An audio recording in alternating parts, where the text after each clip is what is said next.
Halo semuanya, bertemu lagi di channel peternak tradisional. Wah, sudah lama sekali ya kita tidak bertemu dengan kawan-kawan dan kiwir-kiwir di udara.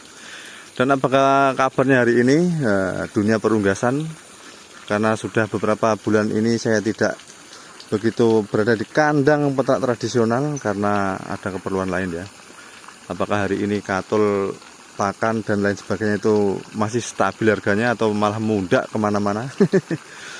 Dan oke, hari ini kita mau membahas salah satu unggas lagi teman-teman ya. Dan kita berada di kandangnya Om Doris Rizky yang punya Seo KDMP ngablak merah putih. Di saat dunia perunggasan ini sedang tidak baik-baik saja mungkin ya, terutama di peternakan ayam kampung asli. Apalagi ekonomi yang saat ini sedang tidak begitu baik-baik karena ekonominya dibuat untuk MBG semuanya. Jadi di tengah keterlambatan ekonomi yang sangat melambat ini ya, hari ini kita membahas salah satu potensi yang sangat menjanjikan di kampung ini. Bagaimana kita bisa menghasilkan uang sendiri, bagaimana kita bisa menghasilkan cuan sendiri tanpa kita untuk menanti 19 juta lapangan pekerjaan. Untuk hidup di desa ini ya teman-teman ya, para kadang semuanya. Kita sudah mendapatkan hasil 300.000 per hari, itu sangat luar biasa sekali ya, karena kita tidak terikat dengan siapapun. Nah, kebetulan hari ini Mas Doris Rizky sudah membuktikan. Dulunya itu beliau beternak bebek yang putih itu ya, bebek pekeng, dan sekarang beralih ke bebek coklat atau bebek Jawa ini. Sekitar ada 300 ekor bebek yang sudah ada di kandang ini, dan kebetulan sudah bertelurnya sudah hampir 90% ya Mas ya. Bertelur sudah 90% ya. Ya, 90%. Dan bulanan lumayan lah ya, hampir 9 juta itu belum kepotong pakan dan lain sebagainya. Nah, ini dia teman-teman ya. Seo MBG-nya yang sangat ramah sekali ini. Mas Doris Rizky. Nah, kebetulan hari ini pas berada di kandang. Beternak bebek sudah lama sekali ya, sudah hampir 3 tahunan 5 tahun lah. Tapi dulu waktu itu terkendala dengan regulasi oleh regulasi yang tidak memungkinkan. Nah, sekitar ya 1 tahun lah ya. 1 tahun vakum dan sekarang beralih ke bebek coklat. Nah, inilah. Ora. Tidak Mas. Baru ngopi aku. Baru ngopi ke 9 jam.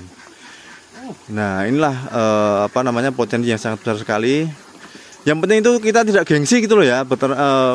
Usaha apapun yang penting kita tidak gengsi dan kita mau berkotor-kotor seperti ini. Yang penting kan ada hasil, karena di tengah ekonomi yang sangat mencekik seperti ini, kita memang harus dituntut untuk berkreativitas dalam menghasilkan cuan sendiri tanpa harus menantikan 19 juta lapangan pekerjaan. Jangan halu pokoknya lah, kita harus berusaha sendiri ya, seperti ini teman-teman. Tidak baik ya. Itu makanan bergizi ya seperti ini Mas. Makanan bergizi gratis itu yang dengan menciptakan lapangan kerja. Nah, itu yang sangat-sangat yang sangat-sangat dinantikan oleh dinantikan oleh para pengusaha-pengusaha muda atau anak-anak muda yang baru lulus kuliah, baru lulus SMP, SMA, mungkin ingin membuka peluang usaha ya seperti ini ya. Kita bisa beternak bebek karena beternak dan bertani adalah salah satu swasembada pangan. Nah, swasembada pangan itu sangat penting ya teman-teman ya. Jadi kita tidak tergantungan dengan tadi 19 juta lapangan pekerjaan yang sampai saat ini belum terlihat hilal.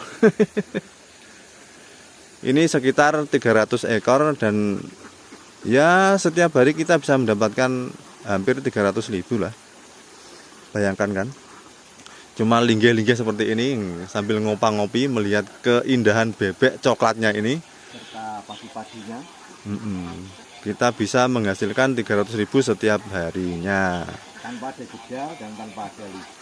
ada jeda dan tanpa ada libur. Pekerjaan cuman paling 4 jam sehari. Nah, itu 4 jam pun tidak begitu intensif ya. 4 jam itu pun paling yang intensif hanya satu jam lah ya, cuma memberi pakan ya segini. Nah ini ya para sobat-sobat peternak tradisional semuanya, mungkin bagi Anda yang kok beternak ayam kok sangat merepotkan, beternak ayam ini kok tidak begitu menghasilkan cuan, nah ini bisa dicoba, untuk beralih ke unggas yang satu ini, yaitu bebek ini teman-teman. Nah gitulah. Kandang mewah ya, itu CCTV-nya Mas kalau ini kandangnya mewah sekali ya, mepet sawah ini. Lengkap 24 jam. Dan apa namanya, tempatnya juga sangat indah sekali ini di area persawahan ini yang sangat adem sekali ini. Nah bisa dilihat sendiri ya, bebeknya sehat-sehat dan sangat gesit sekali ini.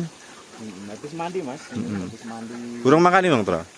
Sudah saya kasih makan. Oh sudah dikasih makan ya? Ini kandang makannya antik. Antik ini.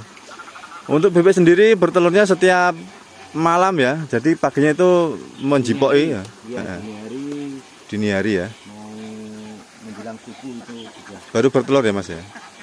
Sekitar jam 6, jam 7, jam 8 bisa memetik telurnya atau mengambil atau menjikoi lah. Menjipoi telurnya, dan setiap 3 hari diparani atau diparani di apaan sih? Ya. Diambil distributor. Nah, untuk satu butirnya sekitar 2-3 Mas ya? Ya, 2.300 rupiah per satu butir. Yang A1 ya. Yang A1. Oh berarti disortir ya Mas ya? Sortir ada A, B, C. Kalau untuk yang B dan yang C berapa itu? B itu biasanya masih di angka 2.000. Oh masih kalau bagus yang C lah. itu biasanya 18 per butir ya. 18 per butir ya. Untuk kos pakan paling sehari 50 kilo Mas ya, untuk 300 ekor ini ya? Ya kalau satu hari memang, kalau 100 ekor memang 12 kilo. Oh berarti enggak. Lebihnya. Berarti ya sekitar ini ya hampir 60-an lah ya, 60 kilo. Ya. Menggunakan pakan yang sudah jadi. Pakan pabrikan. Yang gampang gampang dibeli, juga tersedia selalu. Ya, dan kita tidak repot untuk meracik karena kalau pakan pabrikan kan sudah takarannya itu sudah pas ya. Gizinya, mau protein, mau serat dan ininya, natrium gombolidinnya itu masih itu pas sudah diuji oleh perusahaan. Jadi bertelurnya ya juga sangat lumayan, presentasinya sangat tinggi sekali ya. Berbeda kalau kita menggunakan pakan racikan yang kita tidak tahu racikannya apa saja, kandungan nutrisi juga tidak pas. Jadi biasanya kalau kita menggunakan pakan racikan sendiri itu presentasi bertelurnya itu tidak begitu besar ya teman-teman ya. Paling ya sekitar hanya 60-70%. Tapi kalau untuk menggunakan pakan pabrikan ini bisa mencapai 80-90% gitulah ya. Nah ini teman-teman ya, potensi yang sangat luar biasa yang kita bisa yang bisa kita ciptakan sendiri, potensi yang ada di daerah kita masing-masing ya teman-teman ya. Jadi tidak ada kata kita itu menganggur ya, selagi kita mau berusaha dan kita mau kita mau berusaha gitu aja lah ya. Oke ya teman-teman semuanya, peternak tradisional yang ada dimanapun berada, demikian tadi kita hari ini vlog singkat kita berada di kandangnya Mas Doris Rizky yang punya SEO KDMP. Mudah-mudahan bisa bermanfaat dan bisa membuat teman-teman termotivasi untuk mengembangkan usahanya yang ada di daerahnya masing-masing. Dan sampai bertemu lagi, sampai jumpa, salam peternak tradisional. Wassalam.